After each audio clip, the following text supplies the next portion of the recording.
like to welcome you to Boy Meets Wellness, a podcast that discusses the complexities, celebrations, and challenges of building a wellness ritual as a BOI, a person who is born obviously incredible. You are now listening to Boy Meets Wellness with poet, motivational speaker, and wellness lover, Evolve Benton. BOI, born obviously incredible, especially when you wear it pretty. Well, Eli, welcome to the show. Thank you so much for being here. Boy Meets Wellness is a community that is excited to welcome you. And after this interview, you'll be an alum. So that's kind of cool to know that you're welcomed in the space. So tell me, to start, what brings you joy? Wow. I've had so many ups and downs in my life. And, I tell you, because I've been immersed in this self-development game for so long, making myself grow, this whole process of growth. And I've got just a lot of philosophy on it that I've, of course, got from my mentor, Tony Robbins, that has helped me develop myself. And, doing little things these days. So it's big things and little things, business stuff, working on myself, helping other people develop themselves. It's that brings me a lot of joy, a lot of purpose, I would say. But then there's the little stuff, going for walks, having my coffee, going to the gym, self-care, little things. I'm moving into a new place here soon, and I'm going to make it beautiful and Eli-esque. And so just all the little nuances of creativity that you can put into it as you're growing. And, as I mentioned to you, I'm working on a webinar, and, you see, I'm going through the kind of the perfect webinar script, the Russell Brunson thing, which I don't like because everybody's doing it. But when you can take something that's like a blank canvas or the fundamental building blocks of a business or, the colors of a palette, whatever, and start to infuse story and little nuance and language and all of that. So I think doing that to your environment, doing that to your business, doing that in what you do for your speaking, there's those little elements of everything. So I find a lot of joy in finding those fundamental frameworks in business that are systematic processes that make a business work, but then adding the art, the personality, the little nuances that make it your own, and helping other people do the same. I get a lot of joy out of that. That's beautiful. That's beautiful. Thank you so much for sharing that, because I was telling my beautiful wife when I met you, I felt like your energy was so present. You were present in that present moment, in that event. And to be a person who held, I met you at a mastermind and you were holding space on stage. Normally when you see people who are about to get on stage, they're very much like kind of out of their head. They're not as present as they can be in that moment. And that's what I really appreciate about you. And I think that when people are able to be present, it's really connected to their relationship with joy. And I always say people who are doing incredible things have an amazing team behind them. So before we get started and start talking about all your accolades, if you had 3 people on your list for gratitude, who would be those folks that you would want to thank? Well, my mom, number one, she's all I got, and super grateful. We've had a lot of ups and downs in life, and without her, I'd be nothing. My business partner, he's just amazing. His name's Eli Sanchez, and this dude. Same name, business partner? Yeah, it's crazy with Eli. That's so cool. It's on all the calls, hey Eli, he's like, woo, and so, but he's amazing. So super grateful for him. And I have so many friends, but I have to say Tony's had such an impact in my life, Tony Robbins. So those are the 3 on the top of my head right now.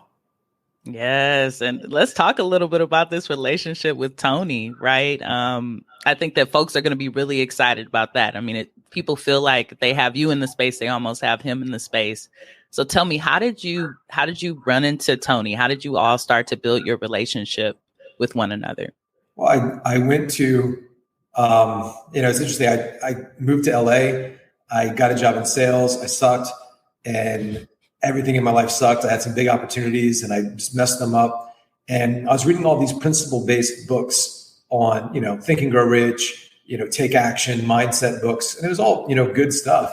But I was actually reading kind of like a blog article one night, and I came across something called NLP, neuro-linguistic programming. And it talked about the patterns of thought, emotion. It kind of get into trauma and I had a lot of that. And so I was doing a lot of reading on it, and these concepts really spoke to me. And I had a friend that I would meet every once in a while. We'd go for motorcycle rides, and he worked at Trader Joe's. And I was telling him about it, and he says, well, you should check out Tony Robbins. I was like, who's Tony Robbins? He's like, you don't know Tony Robbins? I was like, no, who's Tony Robbins? He's like, oh, you don't? And so I got his book, and it was very different than what I had heard. And then I got his tapes and CDs and something in his voice, and all of that was just, as not just me, but a lot of people mesmerized by this man. And I saw that he was speaking at one of those mega events, like 20,000 people, Donald Trump, Robert Kiyosaki, Susie Orman. They try to pump you up and sell you a bunch of stuff. It was $97, and it was a stretch for me, but I went, and I was about to leave because it kind of sucks, those events. A lot of them just trying to sell you stuff. But Tony came on, and he was supposed to speak for 2 hours. He spoke for 4.5. And at the end of it, he's like, you got anything out of this time? Spend 4 days with me. I'll change your life. And long story short, I used my rent money, and I didn't want to let that feeling go. There were some things that I experienced there, that I learned there. And, very long story short, because I could go on this bit for an hour.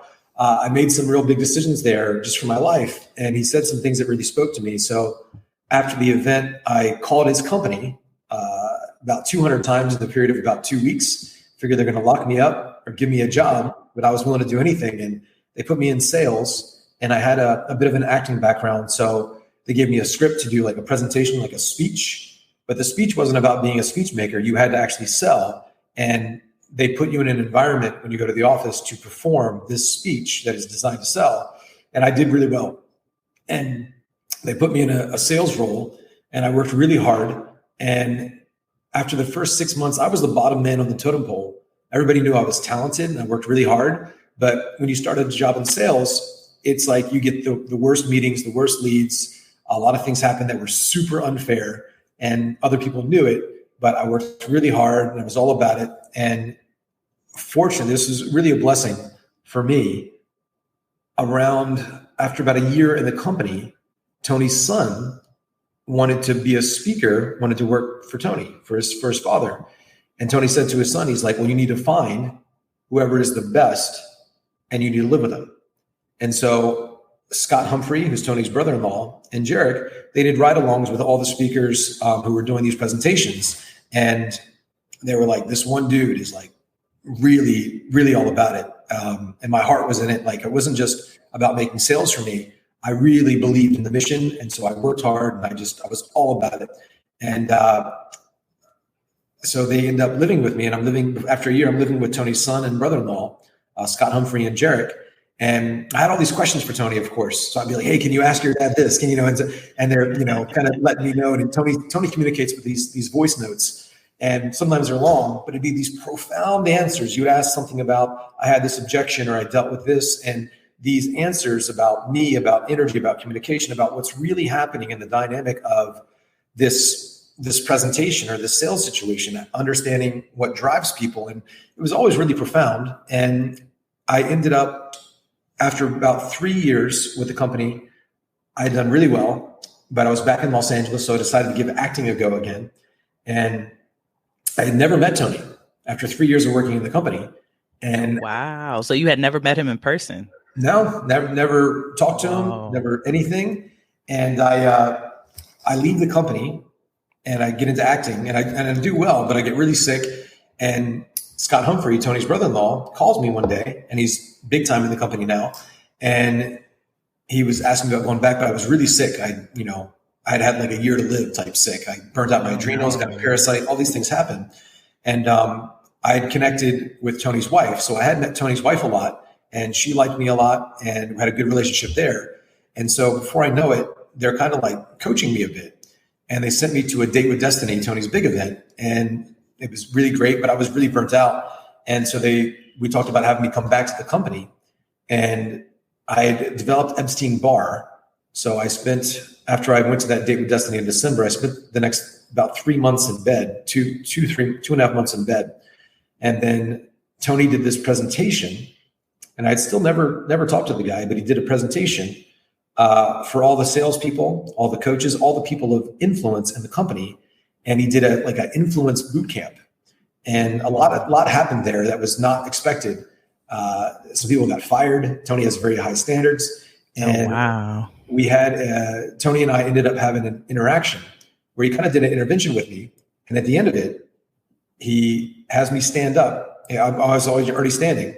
And he says to everybody in the company, he says, if you want to know what our company's all about, it's what's inside of this man. Like this man, if you want to find somebody to lead you through this company, like it's this man. Like, and he said to everybody, like, what's your experience of this man? And, everybody said these really nice things, but we had this dialogue, and that was the first time we talked. And it was about a 3-hour back and forth. And throughout that weekend, we connected. And at the end of that presentation, that seminar, he announced that he was going to do like this contest for the year. And if you were the top person in each division, you got to go to Fiji. But if you were like broke all the records and did this impossible thing, he would take you to Fiji and pay for you and a guest, and you'd stay in his old house. And it was like, it was like a really epic like thing that people pay millions for type thing. And so I decided that I wanted to win it, of course. And, but the challenge was I was still really sick because of my relationship, that moment with Tony and his wife and everything. They coached me a lot that year, but 2010 is when I came back. They announced this contest that was, from January to December. I came back to work in March. And so I was already a couple months behind. And because I was sick that entire year, I worked half the week and I laid in bed or a hospital bed some weekends, the other half the week. And so I worked less than half as much as everybody in the company, but I broke every sales record in the company working less than half as much. So at the end of that year, Tony created an award based on my performance, that now somebody gets an award based on my performance. And of course, he took me to Fiji and all of that. And we just got to hang out a lot and talk. And I got to ask him all these stupid questions about himself and life and this and that. When you say this, what do you mean by that? And he was so kind, so sincere, so patient, so warm, so genuine, and just all the things that you would hope that he would be. He was that and so much more. And you really got to see this man's intellect, his standards, his heart. And obviously I fell in love with the guy even more than I already was. But I tell people all the time, when I was, a big part of the reason I was able to connect with Tony at that level, because a lot of people, they're like, I want to meet Tony and all of that. There's a law of rapport that people who are like themselves or how they want to be. And for me, of course, I wanted to meet Tony, but for me, part of the reason I was able to sell Tony so well goes back to that experience I had. I had an experience that I felt made my life better. And I didn't work for the company so I could make money, though I wanted to. It wasn't so I could be number one, though I wanted all of that stuff. The mission of my heart was to make the world a better place by exposing people to the concepts, the principles that were inside of those events and inside of that man. So my goal wasn't to meet Tony. My goal was to get other people to come to the event. My mission was to serve the world by exposing them to the principles that lie inside of that event. And so meeting somebody, whether it's a famous person or whatever, it happens. And I've hung out with every celebrity you can imagine, because I acted for a bit. But a lot of it was just when you connect with people with similar values. And, Tony and I talked about it, like what he saw in me. And this is something that allowed me to speak at the bigger companies, go in and really have a lot of impact, because I wasn't there to get something. I was there to move people somewhere. And also it put me in direct rapport with business owners, because business owners are decision makers. They don't have much time. And I wasn't there trying to take their time. I'm like, hey, let's align. Let's see what we're up to. Here's what I'm doing. And so I already had something of value to give, and people saw me as valuable. And so they were able to, because we had this alignment, they were able to connect with me in a way where we could align and maximize our time together toward a shared goal. And so because that was my ethos and how I set up my life and my business and everything, and I was just all about it, we had already had a rapport. And from my success, when the company got big speaking opportunities to speak at like Salesforce and do trainings there, I would be the one to go in and do those trainings. And Tony, of course, coaches a lot of those companies, and he would often hear about me from really successful people. He'd be like, hey, they were like, Tony, they'd be like really like billionaire dudes would be like, hey, this guy spoke at the company. I don't know if you know this man, but this dude like really killed it. And so you was represented in a phenomenal way, right? And it didn't matter what room you stepped into, because I remember I was at a talk and you were talking about It could be a billionaire or it could be a small business. You're going to over deliver no matter where you show up. Yeah, it's standards. And I think, a lot of times too, so this job that we had, and I'm sure you've experienced this where like you're supposed to do a meeting, this event, I'm speaking somewhere, and it's supposed to be like 100 people and these great people. And you go there's 5 people, they look like they're hungover, and you're supposed to make some money, and nobody's ever read a book in their life, and you're trying to sell a self-development thing, and they're just like clueless. And you go to some company to speak, and it's like the customer service people that don't want to be there. And then I'm like, man, and so you have to discipline your disappointment and, find something that's bigger than the moment. And I think, I've done about 3,400 talks just for Tony, and countless others on my own. Like you saw, a couple, whatever. Now online, I do them every day. And so, you have to just manage that. And, it's like you have that vision.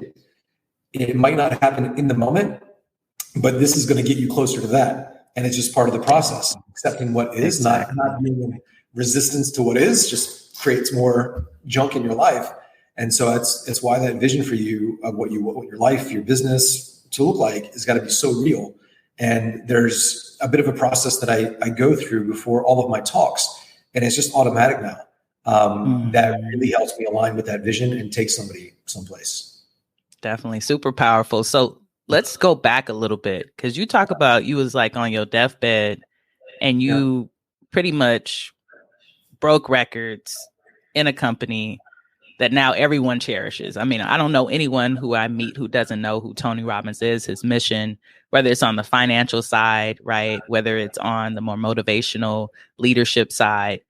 How did you make it through the well-being side of that? Like, how are you here now? You told me you were about to die in a year. Like, what did you do to recover? Was that trip to Fiji the thing that healed you? Like, tell us a little bit about the well-being practices that maybe you had to add to your experience to be able to hit that type of success.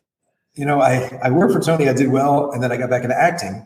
And I moved back to LA. And before I know it, there's a billboard of me in Times Square. I'm like booking, I was like a fitness model and booking all these small parts and stuff. And it looked like I was successful, but you're not making much money with that stuff regardless. And I was drinking a lot, partying, working out like a couple hours a day, living on energy drinks, not sleeping, all of that. And basically just destroyed my health and messed up everything in my nervous system and this lowered my immune system so much, got a parasite. I found some natural health doctors that really helped. Because all the doctors were telling me crazy things. And I found people online that helped, but then, Bonnie, Tony's wife, he calls her Sage, but her real name is Bonnie Pearl.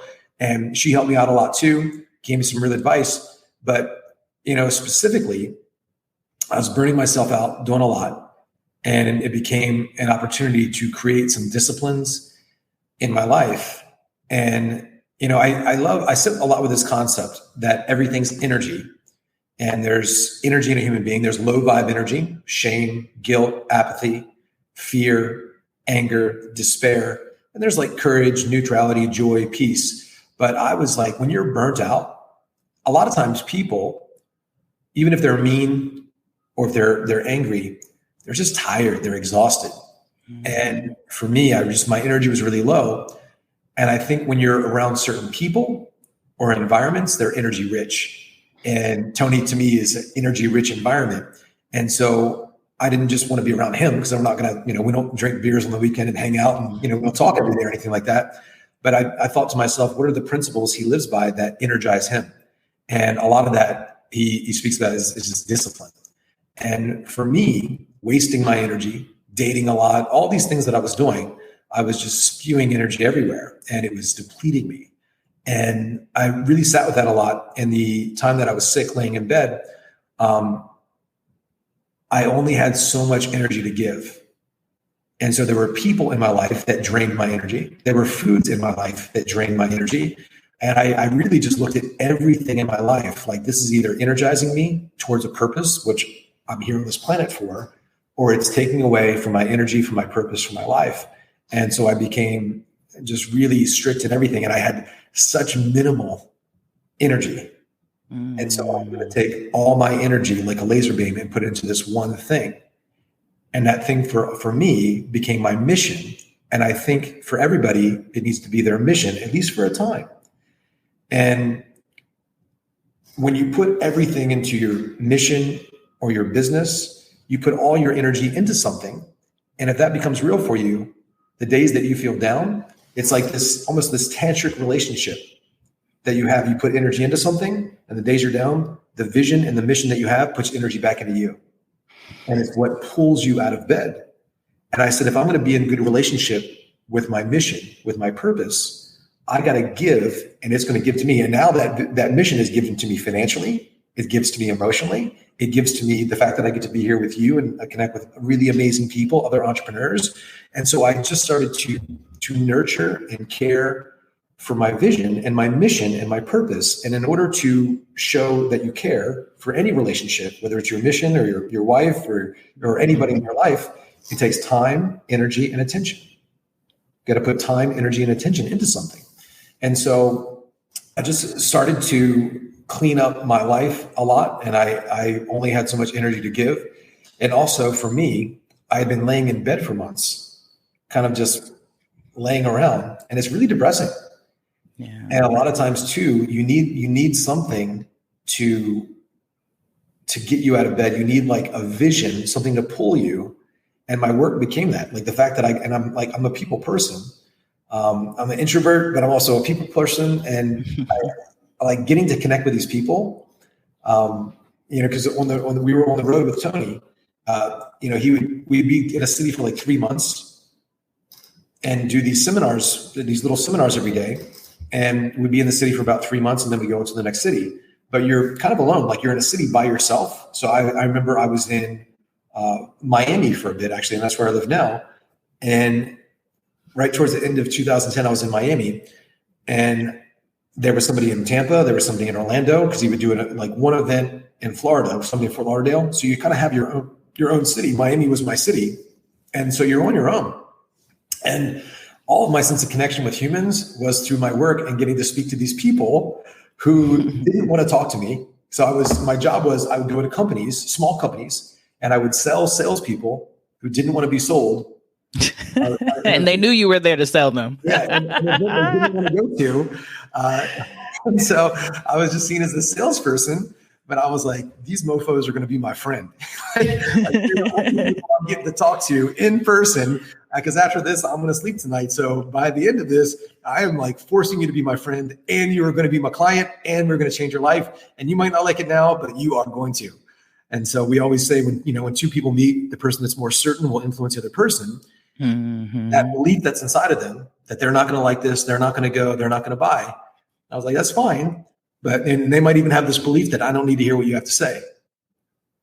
And then I'm like, again, when two people meet, the person that's more certain will influence the person.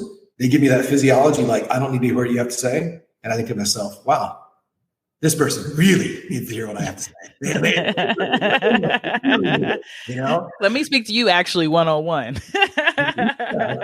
Wow, you really need this. Like, me too. That's where I was. That's what I thought. Let me give this to you. And people, if you're warm and certain and playful, and you've got the sensory acuity to read them and the behavioral flexibility, like being outrageous, strong, I might yell at somebody. I might get them. I might be really sincere, but I'm going to keep on playing with that energy until I get an opening.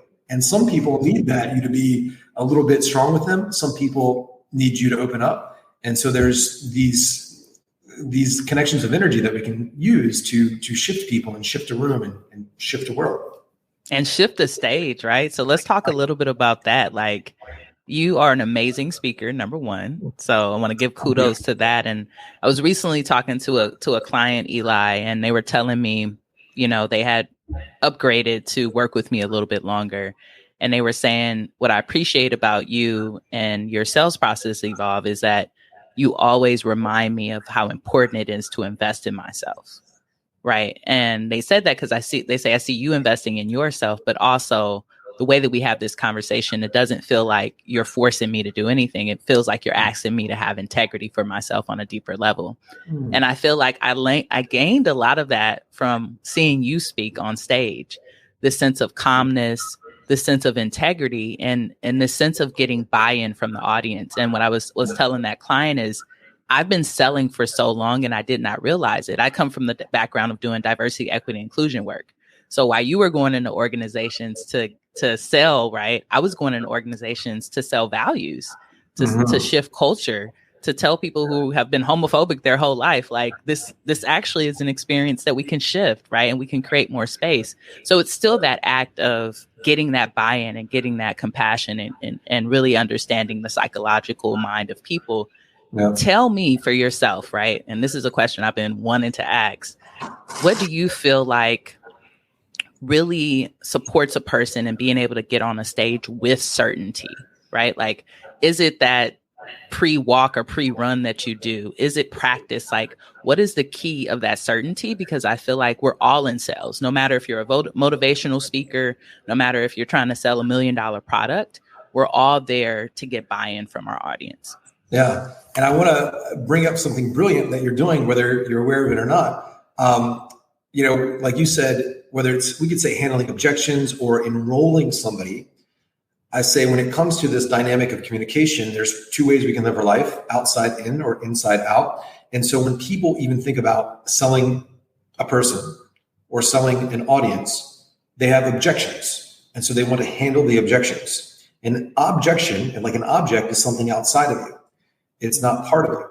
And so it could be spouse or money or time. There's this immovable thing. But when we go inside, what drives their perception of the things outside of them, be it another person, time, or money? Well, in order for that to change, something must change inside of them. I would say there's two ways we change your life. Something new must come into your life, or something new must come out of you. And that is a new standard. That is a new level of commitment. And what you do with the work that you've done, you're shifting people's values. And so we all value love, health, family, relationship, kindness, peace, all of that. But there's a hierarchy. And so the change work that you do with company values around, people that are homophobic, all of that. So these people that are even homophobic, they value honesty and being themselves. But more than they value being themselves and really aligning with themselves, they value people liking them, people approving them, not being judged. And so there's a hierarchy of the values. And so until they're able to put honesty and integrity and living truthfully above being liked, all of that. And the crazy thing is this, whether it's being liked, we all love people. It doesn't matter. I mean, there are people that are so outrageous, but they own themselves. And that's what changes culture. So what changes culture is people living authentically, not trying to be liked. So that's the outside in versus inside out. And so when somebody can really align and live truthfully with their values, be it a company, a person, whatever, that company, that organization, that person becomes very powerful because they're drawing on something inside of them, as opposed to like everything they say out of their mouth is filtered through, is this working? Are they approving? Are they liking me? And that creates a lot of tension and constriction, and it shuts off our energy. It shuts down our creativity. It shuts down our flow, and so aligning somebody, whether it's selling them or coaching them or serving them, you said something really brilliant I wanted to acknowledge, because it's always about aligning people's values. And so I teach a lot of language around that, on how to do that, because the way that I saw, whether I was selling an audience, and that's, what I do, I know, and I can do some little seeds to kind of pre-handle the objections, but I know that I've got to shift something inside of the person. I've got to talk about how they make decisions, their thoughts, their values, their beliefs, because I believe inside of every no person, there's a yes person. And so one of the techniques that I'll often teach, and this is something that I do, I started to take a lot of these NLP concepts into what Tony did, and I put it into a sales process. And so say that somebody has an objection about something, they're just scared or whatever. I could say, well, it sounds like there's a part of you that came to this call that wants more for your life, that wants to be on stage, that wants this. Is that still true? They say, yeah. Well, I said, well, it sounds like there's also another part of you. Maybe that scared girl, or that, I don't want to say your lower self, Also, when I say something like this, when I say, I'm not saying that person's a bad person. I'm not saying that person's taking advantage of people. I am actually saying that.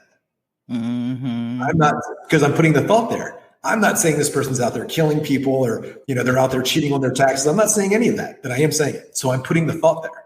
I'm not going to say, your lowest self or, maybe kind of like that scared version of you, that little girl, that little boy. It sounds like there's a part of you this, but there's a part of you that. If this version of you, your highest self, the vision of you that has this and that, say in the future, because that's what we're driving to, that's why you're on this call, the one that's on those stages, the one that's making the difference. If you could embody that person, the biggest version of you, and if that version of you was to have a conversation with maybe that scared part of you, what would the big version of you say to yourself, your old self? And so I'm getting them to handle their objection inside of their own mind. Does that make sense? Yeah. I know we're on a bit of a tangent because I know that it needs to happen inside of the person. And there's, instead of fast action discounts and this thing and all these things, and we got to do some of that. When you're speaking on a big stage, those things are effective. But it's very different when you've got an intimate environment and you want to sell high ticket services. But for the masses, typically, discounts and dopamine rushes and all of that, they do work. And so I'm not poo-pooing on any of that stuff, but there's a time and place for all of it. And authentic influence happens inside out. It's not something we impose on somebody, but helping people align with who they really are and have honest, deep, powerful conversations is where it all happens. And that's juicy stuff. That's the juicy stuff. It is. Well, I seen you sell a room, and I was just like, it was hard for me. I didn't give my credit card up, but it was really hard. If my wife and I weren't in the process of buying a home, I might have just went on and slid it to you. But peace, family. I want to give you a gift. The guided meditation for wealth is an opportunity for you to start building wealth and growing your income and having a better relationship with money. When I put this meditation together, I was struggling. I was really sitting in some scarcity. And to be honest with you, that still happens to me to this day. This meditation gives you an opportunity to practice and break through that every day. It also gives you an opportunity to move past some of the negative thoughts that you might have around abundance and money. So I'm going to leave the link to this in the show notes or in the description if you're watching this on YouTube so that you can get into the guided meditation for wealth for free. I want you to listen to this at least twice a day and give yourself an opportunity to build a better relationship with money. Tell me a little bit about sales teams, right? Like I hear a lot about like what it looks like to lead one with integrity, lead one to success. And I think what you mentioned in your story earlier with Tony, right, is that you had the opportunity to be a part of a really powerful team. Mm-hmm. And then, you had a contest and something to win. From your experience with the teams that you work with, what attributes does a multi-million-dollar sales team have to have in order to be successful? It's interesting. So a lot of the stuff that I do now, and then what really makes it, I was very fortunate. A lot of those things I wasn't doing, but daily tracking, all of it. For me, back then I got very good, very fast. And so the two biggest things for me, I always said this, and I say it to my guys and everybody all the time, even now, I say empty calendar, empty bank account. Like your calendar, you're either having meetings, you're either on sales calls or you are booking sales calls. And so I think one of the things that lacks in sales teams today is a sense of personal responsibility. I'm like, hey, company didn't get you leads, marketing funnel shut down, Facebook's down, follow up, get on it. We can blast an email. And so I think that sense of personal responsibility, and we had a sales program now that we changed the title of it. Now it's called Transformational Sales because we got this new branding thing. But originally the name of the program was Sales CEO. I was like, for me, when I worked for Tony, part of the reason I was successful is because I ran it like my own business. Referrals, follow-ups, daily tracking. For me, I didn't write it all out tracking, but I just knew, and I've got a pretty good memory, Before I go to bed, even tonight, I'll plan my next day. I know who I'm following up with. I know this, that. I've got some bigger events that we're coming up when I'm going to Dubai. So just little seeds and things like that, staying top of mind. And so I just got really good at that. But regardless of all the tactical things, I ran it like my own business, and I didn't blame the company or all that. And I think that's what lacks for a lot of people. And there's an endless rabbit hole you can go through, just like being a CEO of a company. But I always say to people this: it's like when you think of Elon Musk, he's like a bolty bajillionaire. What came first, his billions of dollars or his $1 billion mindset, his $1 billion responsibility, his $1 billion ownership, his $1 billion vision, his $1 billion commitment? All of that comes first before you get the thing. And so it's like people have all these visions of stuff. I'm like, well, there's standards and habits and rituals and processes that must be instilled inside of your day, your calendar, your mind, your life. And, you're going to mess up a lot. And so you need to have a process for self-reflection and review. So whenever I would do a meeting or a presentation or a speech or sales, whatever, I ask myself these two questions. What was great about it? Because your mind automatically wants to say, this was terrible and that. So I force myself, what was great about it? What are two things that were great about it? Okay, well, at least I showed up, well, at least, they had heartbeats. Well, at least I didn't puke on the stage. So you come up with something, force your mind to go there, which is important because your mind will always start to focus on the negative, what was wrong. And as you know, whatever we focus on expands. So you start focusing on what was good, you're going to find more things that were good, and you're going to move energetically in that way. And you're going to feel more addicted to doing the thing that is good. And then the other question is, and this is a specific question, there's one word in there that makes it really powerful. The second question is, how could this be even better? Not how could this be better, because that presupposes that it's bad, but how could it be even better? What are two things I can do next time to make it even better? And, Tony Robbins teaches this concept. It's his, I'll give him credit. He got it from Edward Deming. He just adapted it. This concept of CANI, constant and never ending improvement. And so I think there's two things with that. One, you need to have a reason to improve. So you're moving towards something, and that could be self-actualization, more money, more impact, whatever. But it's got to be something specific you're moving towards. Otherwise, you're improving for the sake of improving, which is like, it's pointless.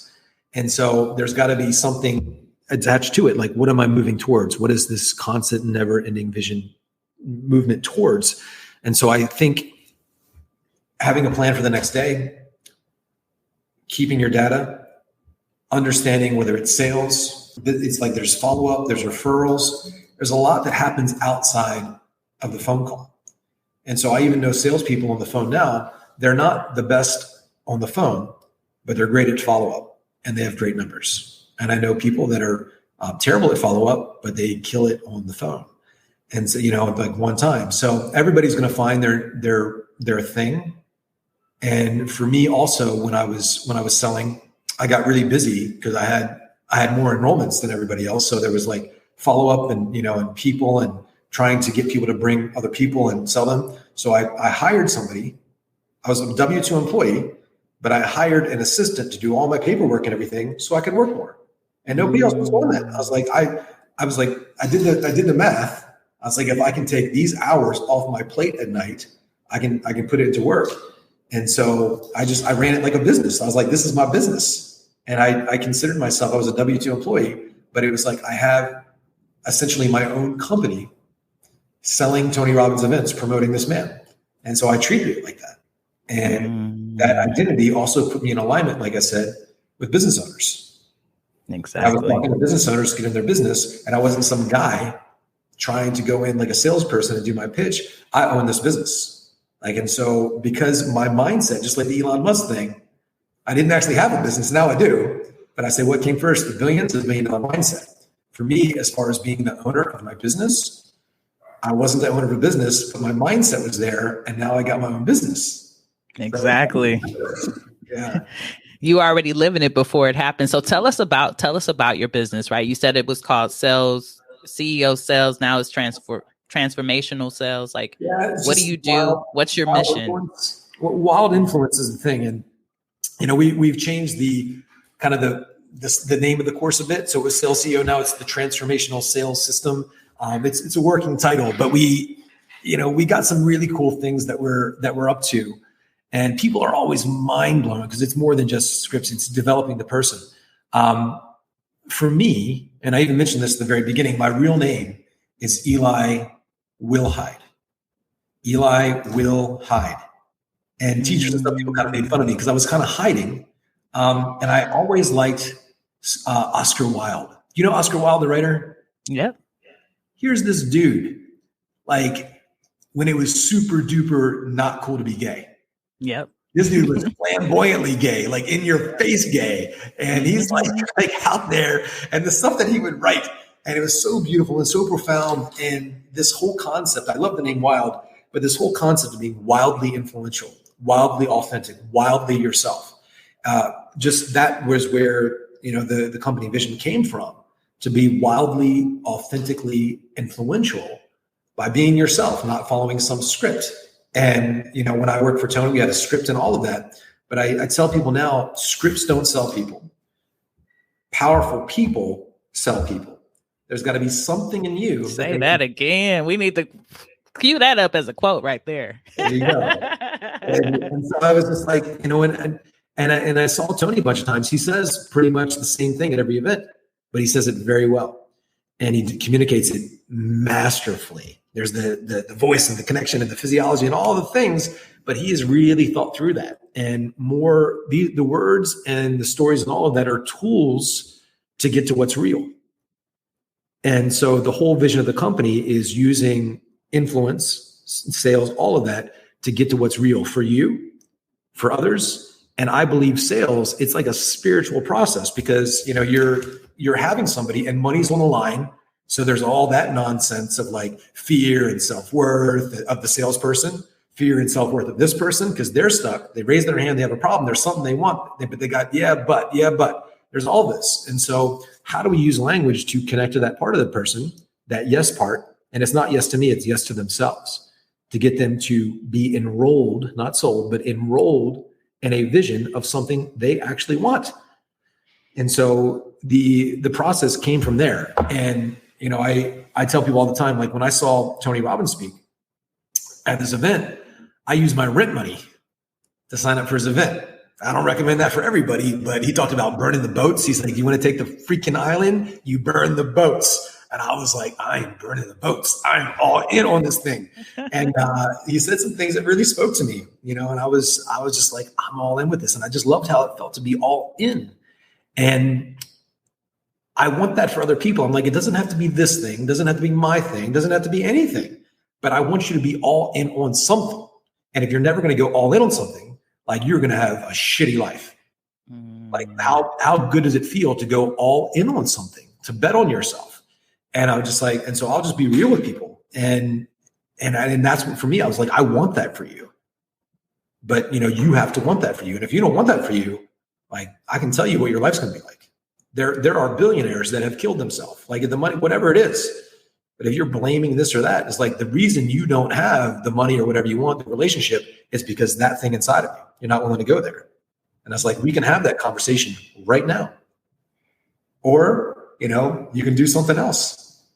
But that's what this is. Wow. So it's like a sales training, but it's also sounds like a spiritual retreat that you're hosting as well. Well, we're putting together a webinar that I'm doing later today. And I'm just, I was like emotional last night going through all these testimonials, screenshots and stuff. It's people come there for the sales training, and that, you've heard the quote before, you give them what they want. And then when they come and give them what they need. And so it's really great sales training. We have, and I'm friends with all the other, if you name all the best sales trainers out there, Cole Gordon's a great friend, Jimmy Miner, and, all the people that you would think of in the space. I mean, we talk every week. Like, these are my friends. And so I know all their stuff inside and out. I've helped them with their stuff. They've coached me. I've coached them. And, I'm fascinated even more than the money. I just always wanted to be good, and of course that I grew up, I was devoted, the quietest kid in high school. Now I don't shut up. I'm making up for it now. And, I was just always fascinated. I spent so much of my life in my head, just wondering, what makes people do the things they do. And I was really curious, and I figured out some things that really helped me, and I wanted to help others. And sales, I remember Tony Robbins, again, when I moved in with his son, he communicates in these voice notes, and he sent Jared a voice note one time. He essentially said, it's one thing to be a speech maker, to do a talk. And people are pretty nice. They'll clap for you. They say, good job, way to go, you were great. But he says there's only one way you know if you're really good, if you really made influence. It's not people telling you you're good. He says people vote with their dollars. It's like when they see value in something, when they see something through you that inspires them to be more, they're not saying good job. They're kind of like in their head, they're kind of like, whoa, like that shifted me. And those people pay. So he says, until you're able to do that, you will not be a person of influence. You'll be, a good speech maker, but that's not influence. Influence, you have to shift something inside of them. And he says, it's good to be in sales because when people see the value in something, they buy. They vote with their dollars, not with their claps. And that's more sustainable. We can't live off of claps, right? You go to the bank, I want to buy a new house. Well, I got 78 likes on this post. I got almost 200 likes on this post. What can you do for me? I know it's not money yet, but I'm getting a lot of likes. I'm getting a lot of likes. This has 6 hearts. Yeah. If those are worth money, we all be rich, right? So Eli, I want to shift a little bit. We have our last segment of the show. It's called Boy Talk and Hop. And in this segment, I'm going to give you a few phrases, and I just want you to fill in the blank. This is kind of like the way that we get to know folks and have a little fun before we wrap up the show. Awesome. All right. So my first statement for you is love is.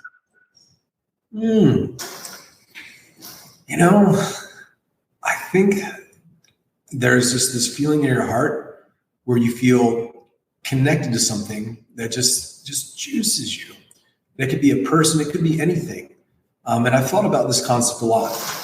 I think there's just this feeling about a person that makes you want to be more, and it just becomes part of you. And it's like that you just gel with something, a vision, a person. But yeah, I think it's just a feeling that just gives your life purpose and meaning, something you can't do without. Beautiful. My favorite food is? Unfortunately, ice cream. I love ice cream. Why is that unfortunate? It's not good for you? I eat it. It's not this week I haven't, but I eat it almost daily and a lot. I love it. Yeah. My favorite book is? I'd have to say all around. Man, it's tough. I usually go Think and Grow Rich, but there's one book. In the last 3 years, I've read this book at least 80 times, 80. I actually interviewed the guy on my podcast, Frederick Dodson. He wrote a book called Levels of Energy. That is really up there. And I think that'd be a good one for people to check out. It's kind of like Power versus Force by David Hawkins, but this is a far superior book. It's just really great. So I'll say that. If you could speak to anyone, dead or alive, who would it be and what would you talk about? I'm not a religious person at all. I believe in God and all that stuff, but I would say Jesus, just because I'd be like, is this guy real? Like this, that, and people have been talking about this dude for thousands of years, and so I think, and from the books that I have read, to have timeless wisdom that people are talking about, and lives in such a short amount of time, he'd be up there. I think it'd be a pretty good conversation just to ask him about his perspective, even just on branding, because he's been around a long time, did something in how they were able to create that movement. And so not just all the God stuff, but, all of that, that he went through and to create such a powerful brand in so many ways. And he's probably the, outside of the Buddha, whatever, probably the most influential person in history when you think about it.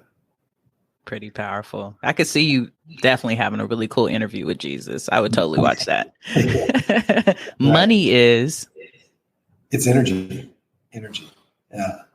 It's something, it's a energy exchange where people see value.